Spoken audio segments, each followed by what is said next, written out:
വിളിക്കുക. ആ സത്യശീലനെ കാണാനില്ല. ആ അമ്പിയുടെ കൂടെ വെള്ളത്തിലെങ്ങാനും കളിക്കാൻ പോയതാണോ? അങ്ങനെ തന്നെ അങ്ങ് വെള്ളത്തിൽ വീണ് ചാവട്ടെ കാലം. എന്നിട്ട് വേണം നമ്മളെല്ലാം കൊലക്കേസിൽ പ്രതികളാവാൻ. ഒന്ന് പോയി നോക്ക്. അയ്യോ, ഞാനിനി നോക്കാൻ ഒരിടം ബാക്കിയില്ല. എന്ന് പറഞ്ഞാൽ എങ്ങനെയാ? ഞാൻ എന്തായാലും ഡോക്ടറെ ഒന്ന് വിളിക്കട്ടെ. Operation success. ഡോക്ടറുടെ ചിരി കൊണ്ടാത്തോന്നും ഓപ്പറേഷൻ സക്സസ് ആയ സ്വന്തം കഴിവുകൊണ്ടാണെന്ന്. എന്റെ ഒറ്റ ഒരാൾ നിർബന്ധം കൊണ്ട് മാത്രമാണ് കൊഞ്ചിലുള്ള സത്യനി പണിക്ക് വന്നത്. അഭിനയിച്ച് മനുഷ്യന്റെ ഊപ്പാട് വന്നു. ഭരതമുനിയുടെ നാട്യശാസ്ത്രം മുഴുവനും പയറ്റി. ചുമ്മാതല്ലോ, 5000 രൂപ അങ്ങോട്ട് എണ്ണി തരുന്നല്ലേ. നക്കിത്തരം പറയാതെ ഡോക്ടറെ, മാസം 10,000 രൂപ ശമ്പളം പറ്റുന്ന സർക്കാർ ജീവനക്കാരുടെ ലൈനാ ക്ലിയർ ആക്കി കൊടുത്തത്. സംഗതിയൊക്കെ ശരിയാ, പക്ഷെ നീ ഒരുപാട് ഓവറായി. എവിടെ ഓവറായത്? ആ ചിന്താമണി എനിക്ക് ഒരു ഗ്ലാസ് വെള്ളം കൊണ്ടെത്തുന്ന നിമിഷം മുതൽ ആ ശീലയെ നീ കുളവാക്കി. ഓവറാകാതെ ഈ റോള് കൈകാര്യം ചെയ്യാൻ അല്പം ബുദ്ധിമുട്ടാ സച്ചി. ഞാനൊരു പുരുഷനല്ലേ, പെര നിറഞ്ഞിരിക്കുന്ന 4 പെണ്ണുങ്ങളുടെ ഞാൻ സംയമനം പാലിക്കണ്ടേ? 4 പെണ്ണുങ്ങളോ? 5 ഇല്ലേ? 1 കിളവിയല്ലേ? എടോ, എന്റെ ചിന്തയെ പറ്റി ഞാൻ ആവശ്യപ്പെടുത്താനുണ്ടല്ലോ. ഞാൻ സത്യമല്ലേ പറഞ്ഞത്? എന്നാ ഒന്നുകൂടെ പറഞ്ഞേ. ഒന്നുകൂടെ പറഞ്ഞാ എന്ത് ചെയ്യും? ഡോക്ടറെ, സത്യൻ ഒരു തമാശ പറഞ്ഞല്ലേ. സത്യം ഇരിക്കേ. ഒരു സ്റ്റാൻഡേർഡ് ഇല്ലാത്തവൻ. ആരാടോ സ്റ്റാൻഡേർഡ് ഇല്ലാത്തവൻ? ഞാൻ പറഞ്ഞില്ലേ, കാര്യം കഴിഞ്ഞാൽ ഇയാൾ പുറംകാലോട് ചവിട്ടിറിയൊന്ന്. ഇയാള് മനഃശാസ്ത്രജ്ഞന്റെ മനസ്സിന്റെ സാധനം ഇയാൾക്കില്ല. കണക്കായി പോയി. കണക്ക് പുസ്തകത്തിൽ ഇത് വലിയ പുലിയാണല്ലോ. ഈ കാശ് കൊടുത്ത് പറഞ്ഞവിടെ. പിടി. 5000 രൂപ ഉണ്ടല്ലോ? ഉണ്ട്. വരട്ടെ. ബൈ. ഈ വേഷത്തിലാണോ പോകാൻ പോകുന്നത്? ഈ വേഷം കൊണ്ട് ഇനിയും എന്തെങ്കിലും പ്രയോജനം ഉണ്ടാവില്ലെന്ന് ആര് കണ്ടു? സ്റ്റാൻഡേർഡ് ഉള്ള പാർട്ടീസ്.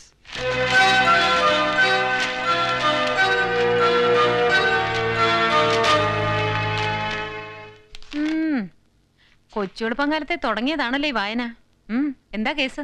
ഞാൻ പറഞ്ഞിട്ടില്ലേ ഒരു മായാനാരായണന്റെ കേസിനെ പറ്റി. നാളെ വാദം. ഓ, തോണിയാണല്ലേ മറുഭാഗത്ത്. ചുമ്മാതല്ല ഉറക്കൊളച്ചിരുന്നൊരു പഠിത്തം. ഈ കേസ് ഞാൻ നേടും. അയാൾക്കോ തോന്നി തുടങ്ങിയിട്ടുണ്ട്. അതുകൊണ്ടാ കഴിഞ്ഞ 3-4 പോസ്റ്റിംഗിൽ ഹാജരാകാതെ അവധിക്ക് അപേക്ഷിച്ചുകൊണ്ടിരിക്കുന്നത്. നാളെ എന്തെങ്കിലും തരികട കാണിക്കാതിരിക്കില്ല.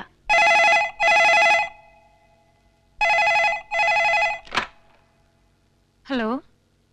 ആ, എന്നിട്ട് ഇപ്പൊ എങ്ങനെയുണ്ട്? വിളിക്കണോ? ശരി, ഞാൻ പറഞ്ഞേക്കാം. നേരത്തെ ഞാൻ പറഞ്ഞത് എന്തായി? നാളത്തെ കേസ് ഞാൻ പെർഫോം ചെയ്യാതിരിക്കാൻ അയാൾ എന്തെങ്കിലും ചീപ്നെസ് കാണിക്കുമെന്ന്. എന്റെ കുഞ്ഞിന് സുഖമില്ലെന്ന് പറഞ്ഞ് എന്നെ മാനസികമായി തളർത്താനാ. ഒരു കേസ് ജയിക്കാൻ സ്വന്തം കുഞ്ഞ് മരിച്ചു എന്ന് പറയാൻ പോലും മടിക്കാത്ത നീചനാണ് അയാള്. ഇനി ഫോൺ വന്നാ പറഞ്ഞേക്ക് വിവരം അറിഞ്ഞ ബോധം കെട്ട് കിടക്കാണെന്ന്.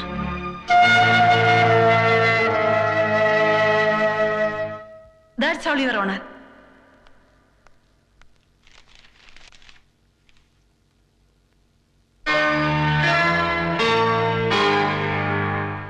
ഈ കേസിന്റെ വിധി പ്രസ്താവിക്കാൻ കോടതി ഉച്ചയ്ക്ക് ശേഷം വീണ്ടും കൂടുന്നതാണ്. ഞാൻ കാത്തിരുന്ന എന്റെ വിജയത്തിന്റെ സന്തോഷത്തിന് ഇന്ന് മധ്യാഹ്നത്തേക്ക് മേലെ ഫോൺ ചുമ്മാ ഇരുന്നതേ ഇല്ല. എത്ര പേരെ വക്കീലിനെ വിളിച്ച് കൺഗ്രാലേറ്റ് ചെയ്തത്. ഫോൺ അറ്റൻഡ് ചെയ്ത് എന്റെ കാതേ പോച്ചു. എനിക്കൊരു വിഷമേ ഉള്ളൂ. വിധി കേൾക്കാൻ അയാൾ കോടതിയിൽ ഇല്ലാതെ പോയി. തോൽക്കുമെന്ന് ഉറപ്പായിരുന്നത് കൊണ്ട് ഇന്ന് അയാളുടെ ജൂനിയറെ ഹാജരായത്. നാൻസിയുടെ വാശി ഞാൻ സമ്മതിച്ചിരിക്കുന്നു. അത് ശരിയാ, പെണ്ണായാൽ ഇങ്ങനെ വേണം. പക്ഷേ വക്കീലിന് അയാളുടെ തോറ്റ മുഖത്തിന്റെ ആ ചമ്മിയ ഷേപ്പ് കാണാൻ ഒത്തില്ലല്ലോ. ദൈവം ഒരാൾക്ക് എല്ലാം കൂടെ കൊടുക്കത്തില്ലെന്ന് പറയുന്നത് ഉള്ളതാണേ. ഇത് നാൻസിക്കുള്ളാണെന്ന് തോന്നുന്നു. ഇനി അഭിനന്ദനങ്ങൾക്ക് നേരിട്ട് എന്നെ മറുപടി പറഞ്ഞാൽ മതി.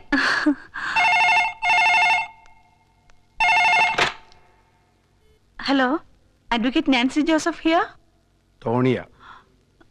അയാളാ പ്രതിഭാഗം വക്കീല്. കൺഗ്രാറ്റുലേഷൻസ്. താങ്ക്സ്. വിധി പറയുമ്പോൾ നാൻസിയുടെ ആഹ്ലാദം നേരിട്ട് കാണണമെന്ന് ആഗ്രഹമുണ്ടായിരുന്നു. പക്ഷേ അവിടെ വരാനുള്ളൊരു മാനസികാവസ്ഥയിലായിരുന്നില്ല ഞാൻ. എന്റെ ഫ്രണ്ട്സ് വെയിറ്റ് ചെയ്യുന്നു. ഞാൻ അല്പം തിരക്കിലാണ്. സോറി. 1 minute please. കേസ് കഴിഞ്ഞ് അറിയിക്കാമെന്ന് കരുതി മനഃപൂർവ്വം പറയാതിരുന്നതാ. നമ്മുടെ മോള് കഴിഞ്ഞ 3 ദിവസമായി ഹോസ്പിറ്റലിലാണ്. നാളെ അവളുടെ ഓപ്പറേഷൻ ഫിക്സ് ചെയ്തിരിക്കുക. Nancy?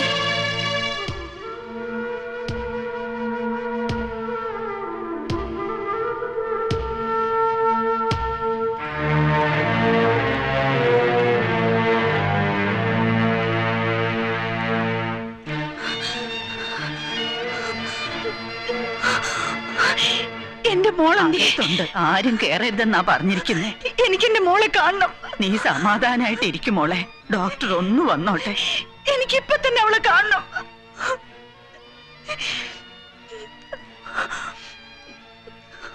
കരയണ്ട, കർത്താവ് നമ്മുടെ മോൾക്കൊന്നും വരുത്തത്തില്ല.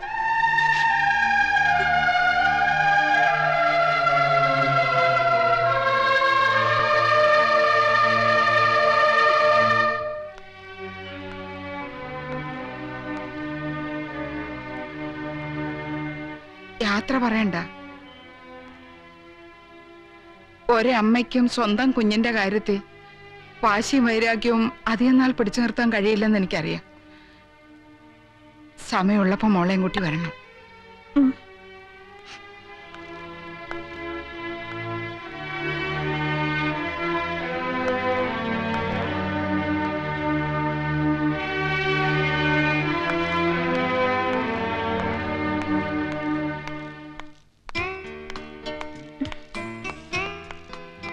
ആ പെട്ടിക്ക് തരൂ.